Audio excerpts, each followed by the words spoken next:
Hello and welcome to another Geography Updates video where we take a look at stories that are in the news and how they relate to elements of the BFI Geography programme. This time we're starting with two social media posts from last month, December 2024. The one on the left, an AI created image of the Panama Canal with the American flag flying triumphantly in the centre of it, with the caption "Welcome to the United States Canal," that was posted by Donald Trump. And the one on the right, posted by Eric Trump on the 23rd of December 2024 on X, showing a picture of an Amazon basket filled up with the latest items to be purchased by Donald Trump, including Canada, Greenland and the Panama Canal. So the question is, well, how does this relate to elements of the geography program, and where do these sort of social media posts come from, and what are they referring to? So these social media posts came off the back of comments made by President-elect Donald Trump in speeches in December 2024 and then January 2025, where he asserted that ownership and control of Greenland is an absolute necessity for the USA, that he demands that the Panama Canal be returned to the USA in full, quickly and without question, and that both Greenland and the Panama Canal are absolutely essential for American economic security. And when pressed on whether the US would use military or economic force to take control of Greenland or the Panama Canal, he left open the possibility that might happen. He could not assure the press on either of those 2 points. Obviously, where Donald Trump is concerned, there's an enormous amount of rhetoric and bombast to filter through, but the motivations underpinning Trump's apparent ambitions have clear links to several components of the BFI Geography programme, particularly for Theme 1 on maritimisation and its role in the global economy. So first of all, let's take a look at the Panama Canal.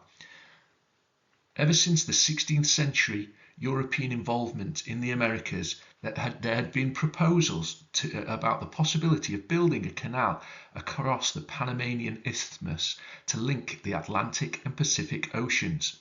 But it wasn't until the 1880s that construction actually began by French engineers. However, faced with substantial physical geography barriers, landslides and exposure to diseases such as malaria and yellow fever, construction was abandoned by the engineers by the end of that decade. It wasn't until 1903 when Theodore Roosevelt, recognizing the crucial importance of this potential passageway for US naval and security interests, secured the rights for the US to restart construction.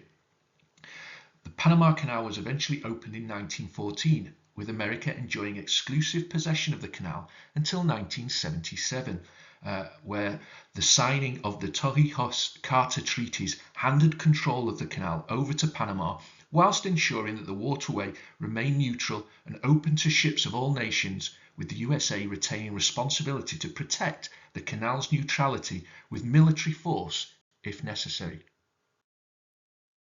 But it wasn't until the late 20th and the early 21st century that the Panama Canal developed into a major maritime trade route, coinciding both with the integration and growing importance of China in the global economy and technological change that facilitated greater use of the Panama Canal. For example, in 2016, larger locks were opened to accommodate the Neo-Panamax vessels that were able to carry much larger cargo volumes.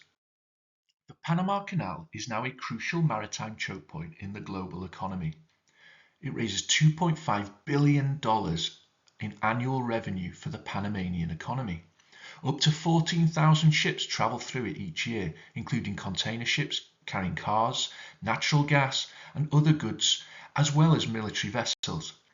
And some 75% of the cargo passing through the canal in 2024 was either destined for or originated from the USA. The importance of the canal for the USA is reflected in Trump's assertions about this crucial maritime choke point. He alleges that Panama is charging exorbitant prices for the US vessels travelling through the canal, and that the fees being charged by Panama are ridiculous and highly unfair, equating this to a rip-off of the United States that needs to stop immediately. Now, this raises the question whether Donald Trump has a point. Are his statements valid? Well, canal transit costs have increased over the past year for multiple reasons, particularly in relation to the issues of climate change and how that has affected the Panama Canal due to a historic drought that began in 2023. The Panama Canal relies on rainwater, and an unprecedented drought has led to a drop in water levels. In response, restrictions on the number and the size of vessels which are now permitted to use the canal have been in place since the summer of 2023.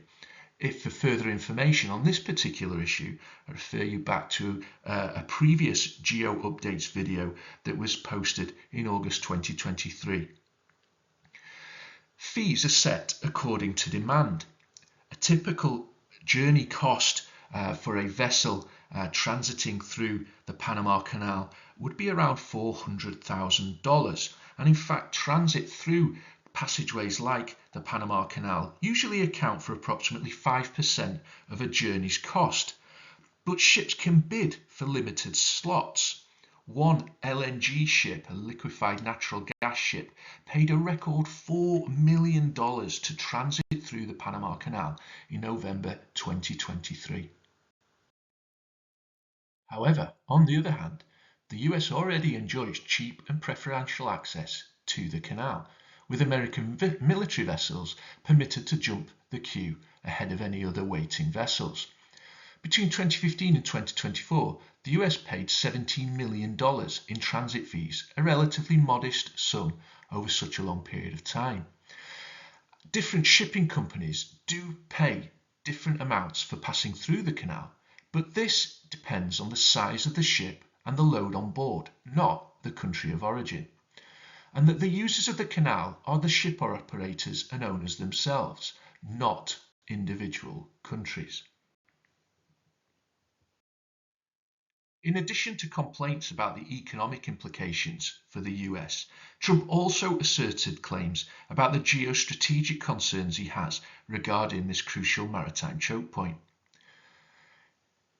He asserts that he has concerns about the canal falling into the wrong hands. He also reasserts the claim that the Panama Canal was built for the use of American military resources. And he goes further to also point the finger at China as having a controlling influence in the Panama Canal. Again, to what extent are Donald Trump's points valid on this issue? Well, China is the second largest user of the Panama Canal after the US and has major economic investments in the country. In 2017, Panama cut diplomatic ties with Taiwan and recognized it as part of China, which reflects a growing closeness between Panama and the People's Republic of China. It also led to an acceleration of Chinese investment in Panama in big infrastructure projects. Plans for a huge Chinese embassy at the mouth of the Panama Canal were eventually thwarted under American pressure. In 2021, Panama renewed for 25 years a major port concession held by a subsidiary of a Hong Kong-based firm. And the Panama Canal is not only essential for the US trade in the Pacific. In the event of any military confrontation with China, it would be needed to move US ships and other assets from the Atlantic to the Pacific. However, the US also holds commercial interests in a number of ports along the Panama Canal, and there is no evidence of a military presence by the Chinese in the canal. The US has also been involved in developing investment projects in Panama too. For example, in 2024, a high-speed railway line infrastructure project was awarded to a US firm. But Trump's speech didn't only concern the prospect of taking control of the Panama Canal. As the quotes from his recent speech revealed, Greenland is also an area of great interest to the US. Greenland, its huge landmass in the Arctic, has been controlled by Denmark since the late 18th, early 19th century, but America has a historic interest in the territory. During World War II and thereafter during the Cold War, America had a military air base at Thule in the northwest of Greenland. In 1979, Greenland was granted greater autonomy for domestic matters by the Danish government. So why is Greenland of economic and geostrategic importance for the United States of America? Well, as previously mentioned, Greenland already hosts an American military base and is seen as critical to the security of the Arctic region. It is also strategically situated alongside new Arctic shipping routes such as the Northwestern Passage and the Transpolar Route. Indeed, as the Arctic sea ice continues to thaw, and with Greenland's ice sheets losing 270 billion tonnes of water per year, it is predicted that the Arctic will have reliable ice-free summer routes by the 2030s. This brings America into competition with other major powers for control in this region, notably Russia and China. Indeed, Russia already has major influence over the most used Arctic sea route, the Northern Sea Route, which provides an alternative maritime trade route to the Suez Canal. Cutting journey times between China and Europe by 40% and offering great development potential for Russia's Siberian ports. Trade volumes along this route have increased by 755% between 2014 and 2022. As such, Russia has invested heavily in the necessary technologies to exploit these routes. For example, they have created a new fleet of nuclear-powered icebreakers capable of breaking through 4-metre thick ice. In contrast, the US only has 2 such ships, one of which is almost 50 years old, although a new modern fleet is about to begin construction in Mississippi. Nevertheless, it is questionable as to how immediately viable Arctic routes will be for maritime trade, certainly compared to more traditional routes. In 2022, fewer than 1,700 ships entered the Arctic, whereas over 23,000 passed through the Suez Canal and 14,000 through the Panama Canal. Poor mapping, unpredictable weather, and the increased likelihood of accidents increase costs to insure vessels and cargo. And so whilst the Arctic Northern Sea routes and other routes may be shorter in distance, it ends up being no quicker or cheaper to pass through these routes compared to other available choke points. But it isn't just competition with Russia that concerns the US.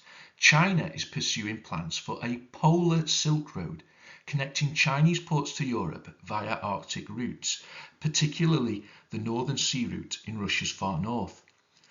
In October 2024, Vladimir Putin invited Chinese investment in the Northern Sea Route, and there are already Chinese energy companies taking major stakes in Siberian gas projects and Chinese companies developing port infrastructure along the route. Mineral exploitation is another area of potential competition, as rare earth minerals are an increasingly integral part of the supply chain of multiple modern products in the global economy. Greenland's untapped potential in this field is an attractive proposition for countries like the United States and China. With vast deposits of copper, nickel, zinc, gold, diamonds, and uranium, and indeed global demand has increased rapidly for such resources, with an estimated global market value of over $10 billion in 2020. Therefore, access to Greenland's resources is an incredibly lucrative prospect. So how do these issues related to the Panama Canal and Greenland relate to the Geography BFI programme? Well, most immediately, there seems to be a lot of potential to refer to these case studies in several aspects of Theme 1 on maritime areas and geopolitics at the heart of a globalised world. Both of these issues touch on the factors affecting maritime trade patterns, and they also link in to the ways in which maritime areas can be both a source of international conflict and potential cooperation. It also brings into question, in relation to Greenland, the benefits of the emergence of new maritime routes in the Arctic, and as to whether the benefits outweigh the constraints. And the other area that these case studies fit nicely into is a potential way of exemplifying the reasons behind geopolitical tension over different maritime areas.